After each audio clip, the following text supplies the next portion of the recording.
Gravando esse pequeno vídeo aqui para vocês, essa história de hoje falando sobre a origem da humanidade. Gente, não é fácil, é complicado a gente falar sobre a origem da humanidade, sobre a nossa origem, a origem das coisas, porque assim, a gente tem que se basear em algumas teorias, em algumas explicações. E a primeira teoria são duas teorias que basicamente existem. Uma teoria que tem como base a religião, que é a chamada teoria do criacionismo, que tudo que existe no mundo, as criaturas, o homem, o mar, é uma criação de Deus, é a criação de um ser superior. A Bíblia está aí para justificar isso aqui. E tem outra teoria, que é a chamada teoria científica, que é a chamada evolucionismo. Essa vai dizer que tudo que existe no mundo, os seres humanos, por exemplo, todos os seres vivos eles sofreram uma evolução ao longo do tempo. Então isso é uma teoria científica que se baseia em pesquisa, se baseia em estudos. Esse que tem como base essa teoria, um inglês, um cientista chamado Charles Darwin, ok? Então, um outro ponto interessante que a gente precisa ver aqui de hoje sobre a questão da evolução do ser homem, partindo como base essa ideia científica.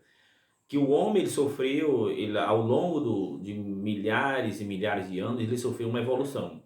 Então, essa evolução do homem, desde o surgimento do homem até basicamente a invenção da escrita, que tem como base, você chama esse período de pré-história.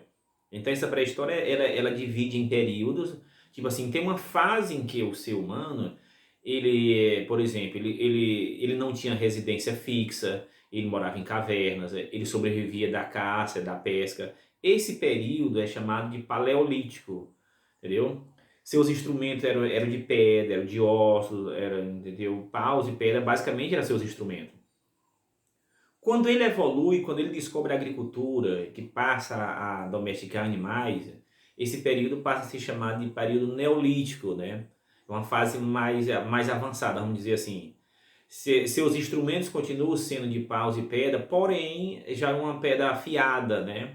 Já é uma pedra afiada. Então, há uma grande diferença do primeiro período para esse segundo, vai ser com relação, por exemplo, à moradia. Enquanto no Paleolítico ele vivia em cavernas, vivia se mudando constantemente, por conta exatamente da procura de sobrevivência, no Neolítico ele já tem essa condição de ter essa residência fixa. Portanto, ele já passa a ter uma ideia que a gente chama de sedentarismo, né? Ou seja, surge assim, as primeiras aldeias. E no período da Idade dos Metais é exatamente o período em que ele descobre a fundição dos metais para fazer seus instrumentos, seus utensílios domésticos, como ou armas para ele se defender, entendeu? Como o uso do ferro, do bronze, etc, etc e tal. Então é basicamente esses dois pontos que eu queria esclarecer nesse pequeno vídeo para vocês, né? Essa origem da humanidade que ela tem como base, começa com duas teorias, né? Uma religiosa e outra científica, e depois as características do homem em cada um desses períodos. No período do Paleolítico, do Neolítico e da Idade dos Metais. Então é um videozinho bem curto que eu elaborei aqui para vocês para tentar explicar aqui alguns pontos aqui, tá bom?